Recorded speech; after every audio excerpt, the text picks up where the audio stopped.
Dios continúe usando la vida de este tremendo varón de Dios con estas enseñanzas totalmente bíblicas. Toda la gloria y la honra sea para Dios. Hermanos, con este mensaje conocí al hermano Sierra hace como 7 años y desde entonces lo sigo. Muy edificantes sus predicaciones, que el Señor les siga bendiciendo. Lo que hace que vengo escuchando al pastor Manuel, mi vida espiritual sí ha fortalecido. Llevo 6 años privado de la Enliver sin poder congregarme, pero estas enseñanzas son mi alimento espiritual. Bendiciones a todos los que escuchan estas predicaciones. Dios tiene un plan desde el principio hasta el final. Y en ese plan tenemos que ver el hilo conductor que une todos los acontecimientos de la historia. Nada ocurre por casualidad, nada. Ni una hoja de un árbol se cae sin permiso del Señor. Algunos dicen, uy, es que la naturaleza tiene una fuerza. La naturaleza tiene la fuerza que Dios le ha proporcionado. Nada tiene fuerza por sí mismo. Nadie puede levantarse más de lo que Dios le permita levantar. Es más, la Biblia nos enseña que el Señor es el que quita y el que pone. Hay momentos en los que Dios necesita a un bárbaro y a un criminal como Nerón. ¿Sí? ¿Cómo no? Hay momentos en los que Dios permite que se levante un Nabucodonosor, pero cuando no le hace falta, Dios lo quita. Hay momentos en los que Dios tuvo que necesitar a un Poncio Pilato, porque si no hubiera habido un Poncio Pilato, seguramente muchas profecías nunca se hubieran cumplido. Pero hoy en día a nadie se le ocurriría ponerle a su hijo Poncio Pilato, pero Jesús le han puesto los padres a muchísimos hijos, porque Poncio Pilato ya ni se habla prácticamente de él. Dios es el que controla la historia, el que maneja los políticos, el que maneja la naturaleza, incluso hasta el diablo tiene que pedirle permiso a Dios para cada una de sus actuaciones. Y los políticos que están ahora en la calle, pues algunos pueden ser mejores, otros pueden ser peores. Yo ahí ni entro ni salgo porque yo como cristiano no pierdo mi tiempo en esas cuestiones. Yo sé a lo que Dios me ha llamado y a lo que Dios no me ha llamado. Lo tengo clarísimo. Dios me ha llamado a mí a predicar el Evangelio, a Cristo crucificado y a este resucitado y punto, y todo lo demás. Nuestra obligación es orar, nuestra obligación es respetar, nuestra obligación incluso es someternos a las autoridades siempre y cuando, escuche bien, siempre y cuando no vayan en contra de la palabra. Hasta ahí podíamos llegar. Mientras vayan en una línea que no vaya en contra de la palabra de Dios, de acuerdo, por ahí entramos. Pero en el momento en el que se dicte una ley, en el que nos prohíban, nos impidan en un momento determinado hasta predicar el Evangelio, como ha habido ocasiones, y en este país se ha prohibido predicar el Evangelio, y en este país se han quemado a cristianos, y en este país se ha torturado a cristianos, y se han quemado Biblias, etcétera, etcétera. Nosotros automáticamente, por encima de la autoridad y del sometimiento al hombre, nos sometemos a la autoridad, de la máxima autoridad que es nuestro Dios, y al cual honramos y servimos con nuestra vida. Hay momentos en la Biblia en los que encontramos que hay personas, creyentes, grandes hombres de Dios, que se sometían a la autoridad del momento, pero llegaba un momento en el que decían, amigo, hasta ahí podemos llegar. Tenemos el caso de los discípulos, cuando dice la Biblia que por predicar el Evangelio, por orar por la gente necesitada en las calles de Jerusalén, fueron confrontados por las autoridades de la época y les prohibieron categóricamente predicar el Evangelio. Y Pedro y Juan dijeron, por encima de vosotros nosotros obedecemos a nuestro Dios, porque no vamos a dejar de predicar lo que hemos visto y lo que hemos oído. Y ellos, aunque fueron torturados, aunque fueron puestos en la cárcel, ellos seguían predicando el Evangelio. ¿Por qué? Porque nosotros nos sometemos 100% al Señor y al hombre con condiciones. Al Señor nos sometemos 100%. Todo lo que Él mande, todo lo que Él ordene, aunque no lo entienda, lo tenemos que acatar.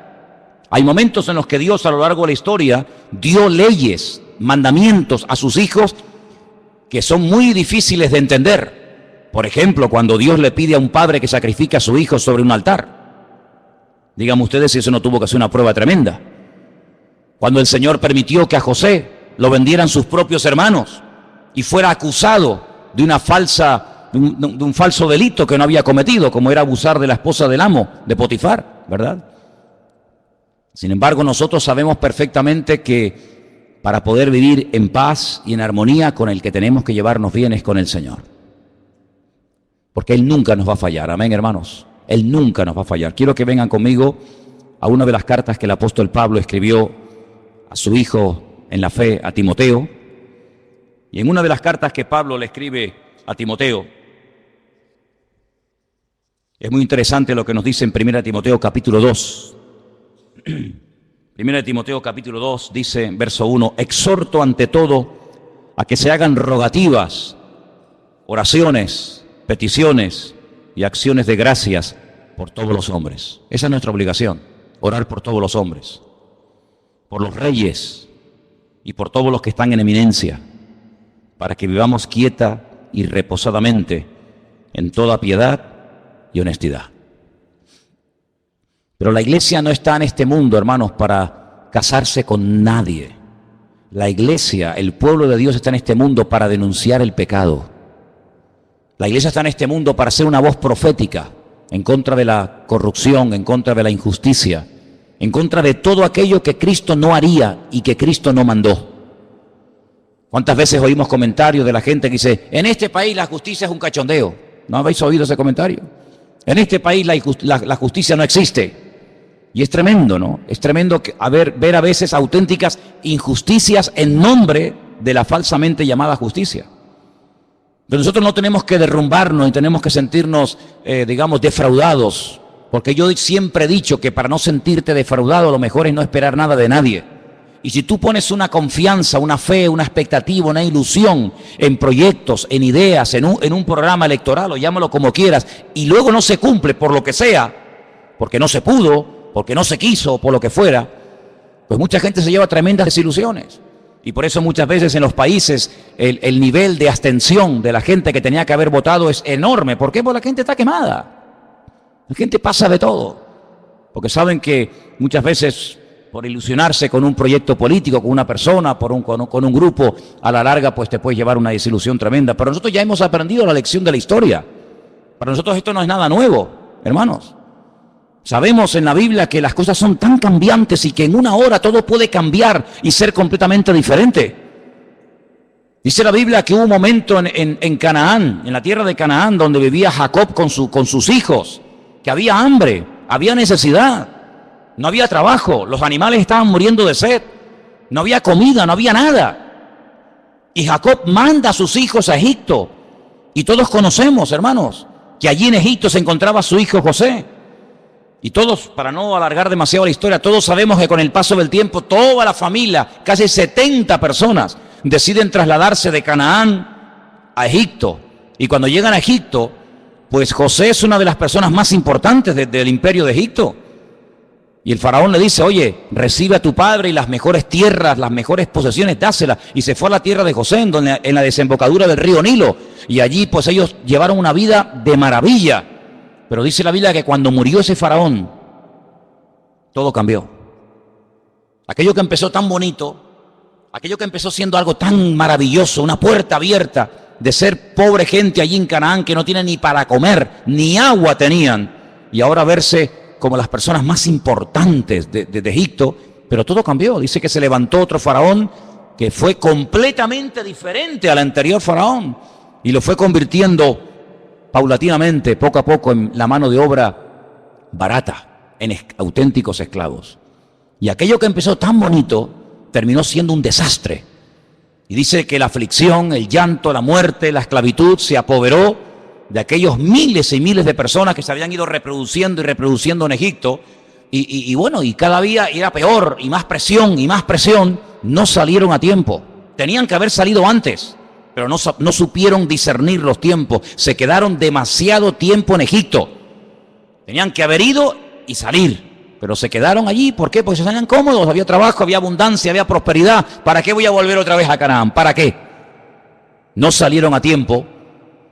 Y dice la Biblia que de la noche a la mañana se promulga un edicto donde el faraón decreta que todos los niños tienen que morir asesinados, arrojados vivos al río Nilo.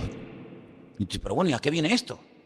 Amigo, el diablo también tiene sus planes, ¿sabes? El diablo también tiene su agenda, tiene sus proyectos, tiene sus objetivos. Y dice la Biblia que el pueblo comenzó a clamar. El pueblo comenzó a desesperarse porque veían que aquello iba a peor y a peor y a peor. Y todos conocemos, hermanos, que después de 40 años prácticamente de no saber nada de este hombre, de repente el Señor llama a un anciano, porque ya Moisés era un hombre ya muy mayor, y el Señor lo llama, le dice, saca de la esclavitud a mi pueblo. ¿Quién lo diría? ¿Quién lo diría cuando José fue y habló con el faraón y se presentó ante el faraón y repartieron aquellas tierras y se les permitió construir ciudades para que ellos vivieran tranquilos con sus leyes, con sus costumbres, con sus tradiciones, con sus cánticos, con su típica vida, ¿verdad? ¿Quién les iba a decir que aquello se iba a convertir en una auténtica tragedia y dolor? Pero bueno, así son las cosas.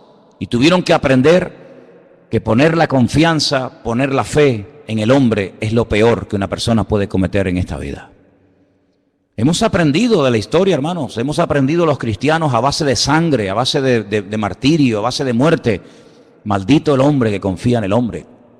Es interesante notar que cuando el Señor Jesucristo le dice a sus discípulos en el Monte de los Olivos que la ciudad de Jerusalén va a ser sitiada, que el templo va a ser destruido, con una agresividad tan brutal que dice que no quedaría ni piedra sobre piedra, es interesante que la historia dice que muy pocos cristianos murieron en aquellos días, en el año 70 después de Cristo en Jerusalén, porque ellos habían recordado, ellos sabían que el Señor Jesucristo había profetizado la futura destrucción de Jerusalén y del templo. Y dice que murieron miles de judíos, pero muy pocos cristianos. ¿Por qué? Porque recordaban las palabras del Señor y el que tenían que salir de allí y supieron interpretar los tiempos.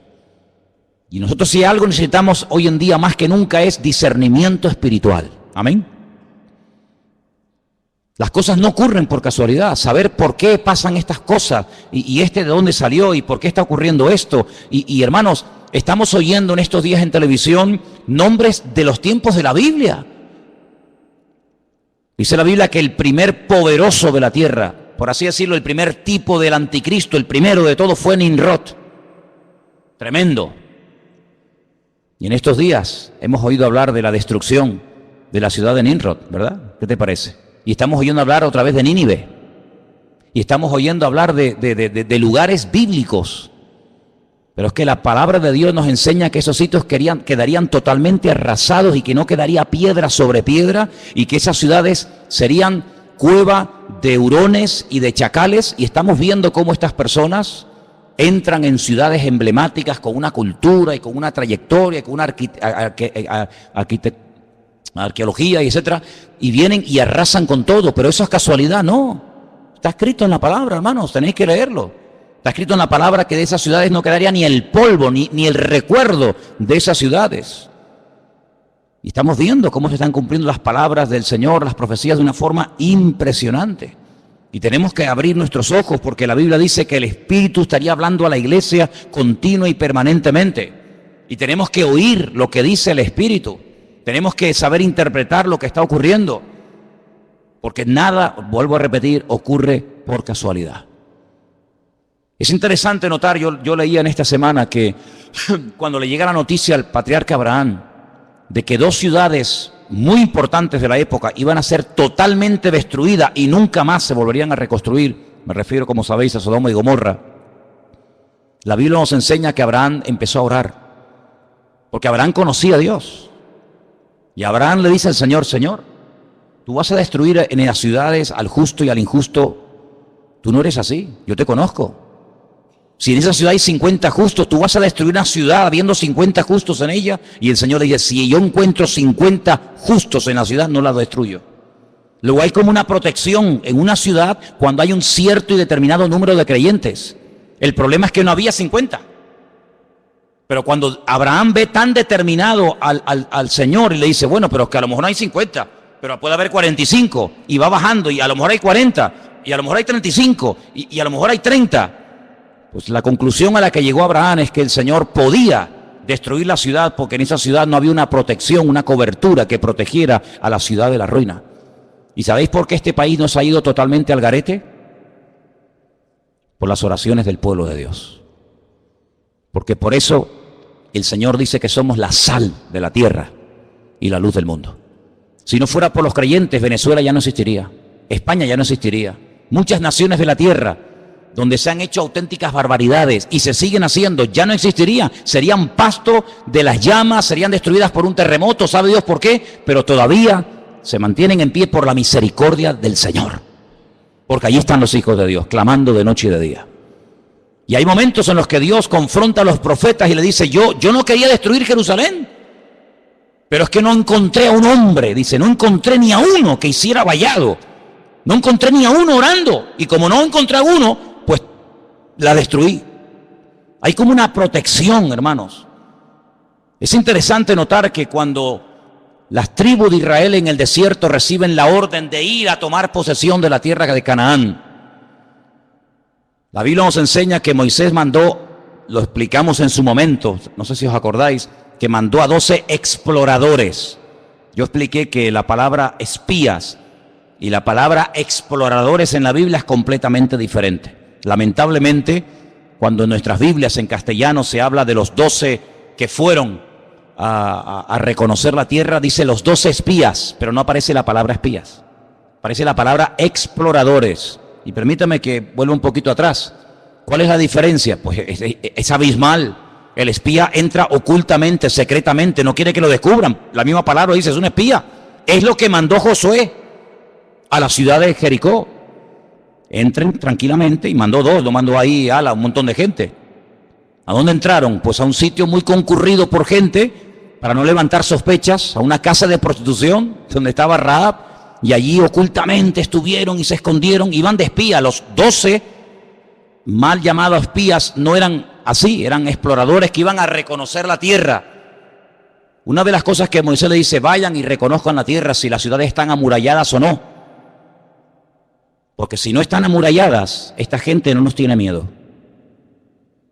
Pero si ellos en este tiempo que han oído que salimos de Egipto y vamos a entrar en Canaán, si las ciudades ustedes observan que tienen murallas, es que nos tienen miedo.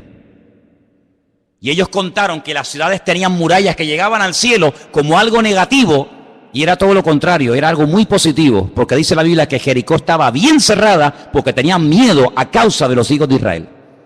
Entonces ustedes vayan, y si ven a toda la gente con las puertas abiertas, las ventanas abiertas, sin murallas, es que no nos tienen miedo, esta gente son terribles. Pero si están dentro de las ciudades y las cierran por la noche, es que nos tienen pánico. Ellos pensaban que era algo negativo. Dice la Biblia que una de las cosas que le dice Moisés, dice, vayan y díganme si en la tierra de Canaán hay árboles. Qué pregunta más tonta, ¿cómo no va a haber árboles en un país? Es normal que por lo menos haya un árbol, ¿no? Pero es que la palabra árbol en la Biblia es sinónimo de hombres. Por eso empezamos el culto cantando el Salmo 1. Bienaventurado el varón que no anduvo en consejo de malos, ni en silla de escarnecedores se ha sentado, sino que en la ley del Señor medita de día y de noche. Será como árbol plantado junto a corrientes de agua. Porque Moisés sabía perfectamente que si en el país de Canaán había árboles, había personas arraigadas, cimentadas en la palabra, Canaán no podía ser tomada, no podía ser destruida, porque el creyente protege el lugar en el que vive. Aunque el vecino no se lo merezca, aunque la autoridad esté corrupta, por el hecho de haber presencia de creyentes, el Señor protege y bendice ese país. Así es. Pero cuando volvieron dijeron, sí, no vimos árboles, entonces podemos atacar y destruir el país. ¿Qué te parece? Así que tu presencia, mi presencia, la presencia de todos y cada uno de nosotros, protege a esta nación. Y lo que esta nación necesita realmente es un arrepentimiento genuino delante del Señor. Desde el rey hasta el último que quiere entrar, que hagan una convocatoria y que pidan perdón delante del Señor, porque ninguno de los políticos, ninguno de los que están en estos días hablando en televisión y se entran y salen y nos entrevistan, ninguno menciona la palabra Dios, perdón, arrepentimiento, Biblia, reconciliación, ninguno. ¿Cómo voy a poner mi confianza en un hombre que no habla de Dios para nada? Cambio, pero ¿quién puede producir cambios sino solamente el Señor? Porque los cambios que produce el hombre no me sirven, pero los cambios que produce el Señor permanecen para siempre. ¿Cuántos dicen amén?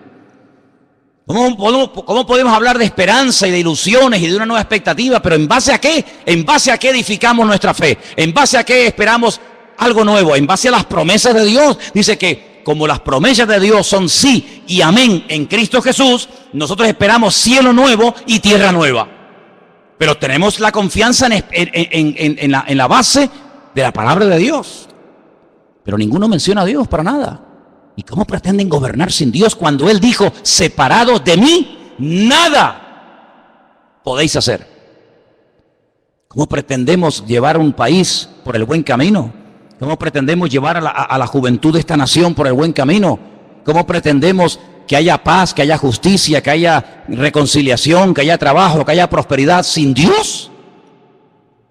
Es lo que le dijo Satanás al Señor: si postrado me adorares, te daré todos los reinos de la tierra. Es pan sin Dios. Ya muchos propusieron pan sin Dios, ¿verdad? Pero nosotros solamente os digo algo, hermanos, tenemos que orar para que nuestra fe no decaiga en estos días, para que nuestra confianza esté puesta en el Señor. Porque verdaderamente, hasta que en este país no haya un reconocimiento y un arrepentimiento delante del Señor, no habrá un verdadero cambio. ¿Nosotros por qué hemos cambiado? Porque el Señor nos cambió. ¿Por qué seguimos cambiando y tratando de mejorar? Porque el Señor pone ese sentir en el corazón.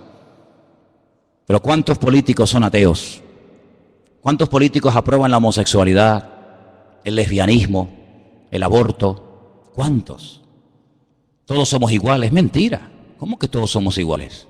¿Cómo va a ser igual un hombre que una mujer? ¿Cómo va a ser una mujer igual que un hombre? ¿Cómo va a ser igual un anciano que un niño? ¿Cómo va a tener los mismos derechos una persona que es un vago, que no ha trabajado en su vida, ni quiere trabajar, ni quiere cambiar, sino quiere vivir del cuento? ¿Cómo le voy a quitar yo a este, que es una persona que ha trabajado, ha sufrido, ha sudado la camiseta, y se lo voy a quitar a este para dárselo a este que es un vago? ¿Pero por qué? Cuando la Biblia dice, esfuérzate, esfuérzate, esfuérzate, y Dios es galardonador de los que le buscan, y el que no le busca, pues no te galardona, hijo. Pedid y recibiréis. ¿Pero por qué recibo? Porque he pedido.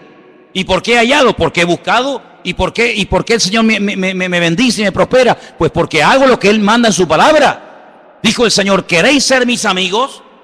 Claro, pues haced todo lo que yo os digo. Es decir, sin obediencia no puede haber bendición. Querer los panes y los peces, pero no quererlo a Él, es una temeridad y es un insulto al amor de Dios.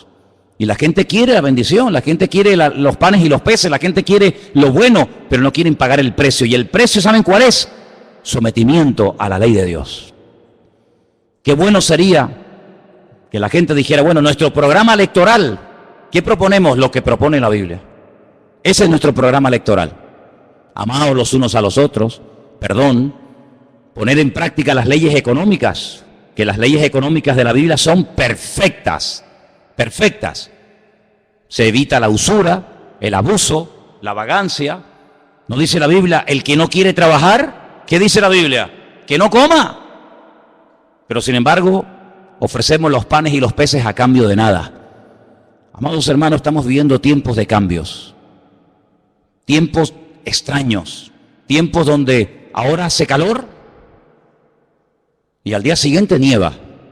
¿Pero cómo es posible que hoy estemos a 32 grados y mañana salga en televisión que en ese lugar donde estaban pasando ayer calor haya nevado y estén con sensación térmica de bajo cero?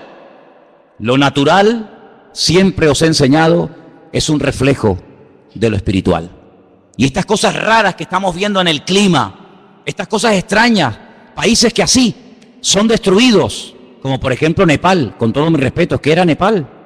Un centro de idolatría, un centro de templos paganos donde se adoraban los monos, las ratas, los piojos, las serpientes, y las montañas que adoraban se les vinieron encima.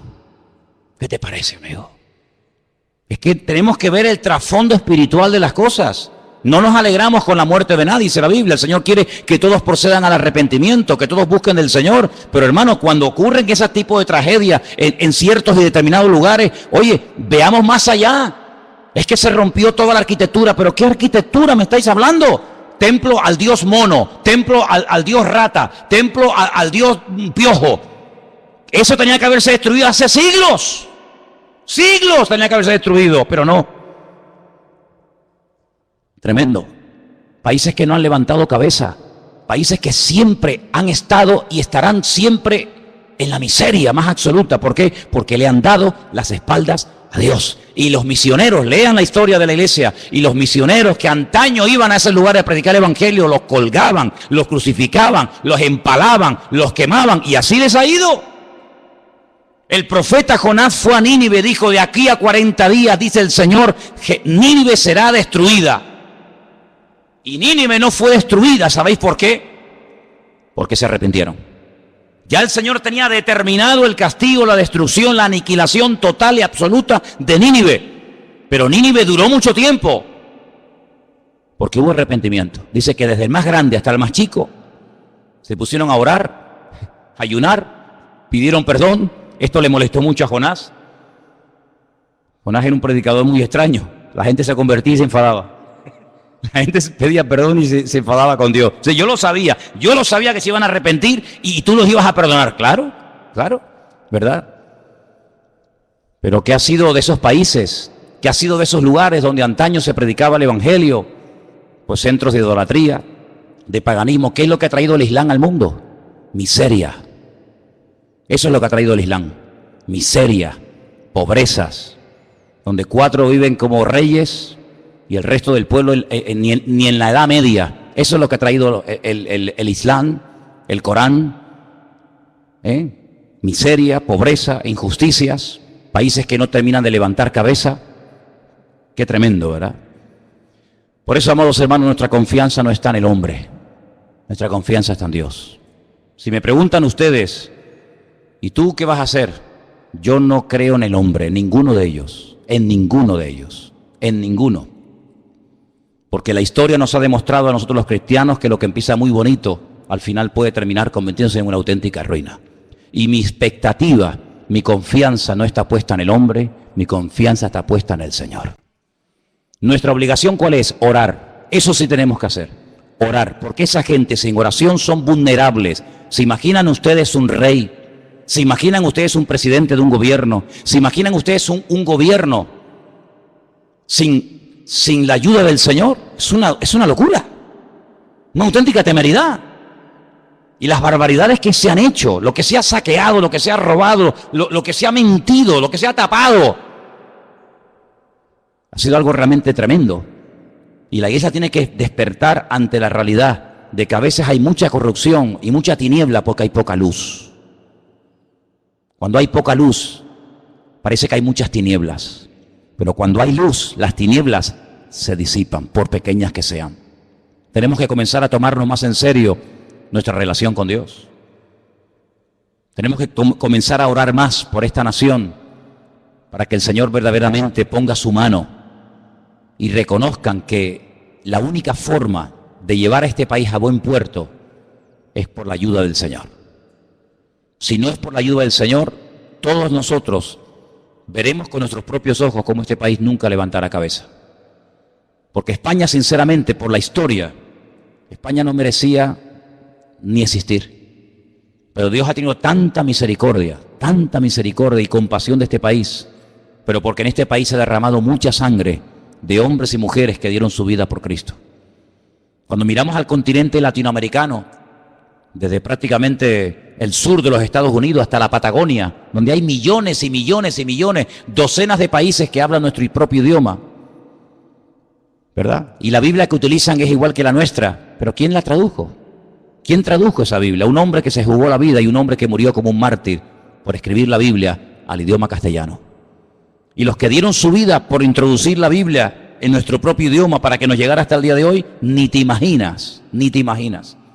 Y Dios ha tenido misericordia de este país, porque millones de personas han llegado a conocer la palabra de Dios, han llegado a servir al Señor, a predicar el Evangelio, a conocer la voluntad de Dios, porque alguien un día les tradujo la Biblia en su propio idioma. Y por eso Dios ha tenido misericordia. Pero si no fuera por esas cosas, realmente no nos mereceríamos absolutamente nada, porque los desastres que hemos hecho en el nombre de Dios han sido terroríficos. Por lo tanto, lo que tenemos que hacer es orar. Orar. Señor, pon tu mano. Toma las riendas de este país, Señor. Y ¿saben una cosa? La Biblia dice que cuando nos humillamos, Dios sana la tierra. Dice, si mi pueblo se humillare, invocare mi nombre, yo sanaré la tierra. Ya que no lo quieren hacer los que lo deberían de hacer, hagámoslo nosotros. Oremos al Señor, pidamos perdón al Señor por los pecados, pidamos al Señor misericordia. No nos estemos involucrando en batallas que no son nuestras batallas. Me llama mucho la atención cuando Pablo dice, yo he peleado, sí, pero la buena batalla, No la batalla, no, la buena batalla. Hay batallas que yo no las peleo, no me interesa, no son mi batalla, no son mi guerra. He peleado la buena batalla. Hay batallas que como te metas te matan. Mira Jonatán. Jonatán fue a la batalla, fue a la guerra, pero no tenía que estar allí. Era una guerra perdida de entrada. ¿Por qué? Porque el rey no tenía el respaldo del Señor. Su padre había sido desechado por el Señor. ¿Para qué se tiene que enrolar él en una batalla que le va a costar la vida? Y así fue. Lo mataron a él, a sus hermanos, a su padre, porque se metió en una batalla en la cual Dios no estaba. Y hay gente que se mete en camisas de 11 varas, pero el apóstol Pablo dice, no, yo he peleado la batalla, pero la buena batalla, la batalla de la fe, la batalla del evangelio, y he mantenido la fe, he guardado la fe. Me dejaron solo, no estuvo nadie conmigo en mi primera defensa, pero el Señor estuvo conmigo, dice la Biblia. Y él, hermanos, les recomendaba a los creyentes que dada la presión social y política de la época, dice, oren, rueguen al Señor para que tenga misericordia y para que ponga su mano sobre la vida de todos y cada uno de sus hijos. Y eso es lo que queremos hacer, amén, hermanos. Queremos orar para que no nos dejemos seducir, ni sorprender, ni entusiasmar por las promesas del hombre, sino por las promesas de Dios. Yo le digo a mucha gente y termino, si algunos tuvieran más fe en las promesas de Dios que en las promesas de los hombres, ¿qué tipo de creyente sería más diferente? Hay gente que tiene una fe a pie juntillas en lo que prometen, en lo que dicen, en lo que van a hacer, en lo que no van a hacer. Si tuvieras la misma fe en las promesas del Señor, madre mía, qué maravilla de creyente sería. Sería algo espectacular. Así que, amados hermanos, vamos a orar en esta noche. Cierra tus ojos ahí donde estás. Y vamos a pedirle al Señor que el Señor nos abra los ojos para que nos demos cuenta que el único que promete y cumple es nuestro Dios. Él promete cuidar de nuestros hijos mejor que cualquier educador o político. Él promete cuidar de nuestro presente y de nuestro futuro. Él promete sanar nuestras dolencias y enfermedades. Él promete abrirnos puertas cuando en esta vida todas las puertas por la edad o por lo que sea se nos cierran, pero Él abre puertas a sus hijos. Aleluya. Dice, yo volveré a derramar agua en el desierto. Yo volveré otra vez a hacer una cosa nueva que sorprenderá al mundo entero.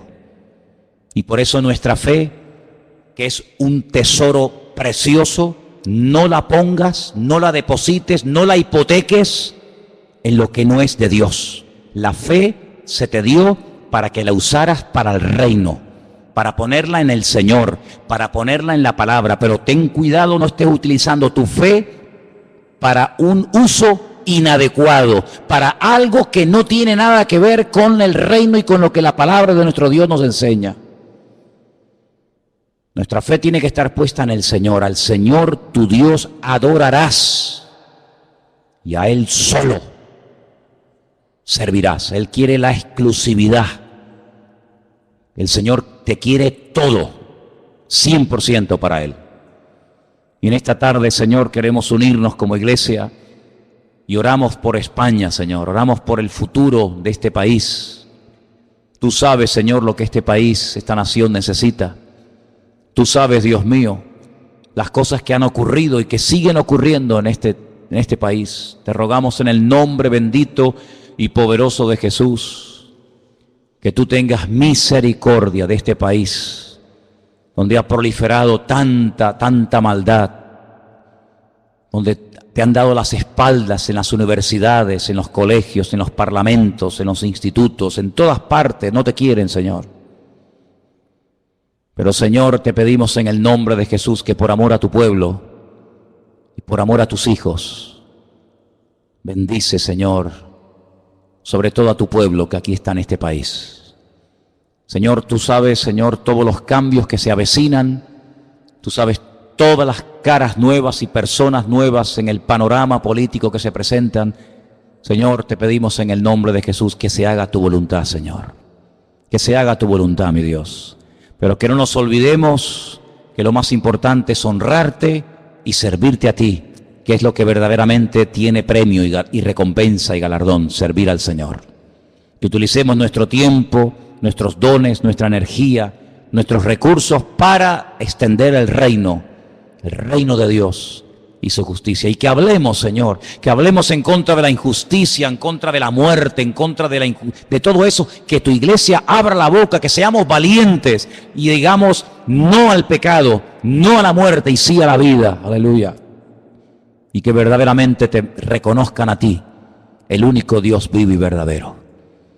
Señor, únenos con tu Espíritu, Señor, y que todos y cada uno de nosotros estemos en estos días orando para que el futuro de esta nación, aleluya, tú lo dirijas, Padre, y todo salga conforme al plan y al diseño del Señor. Aleluya.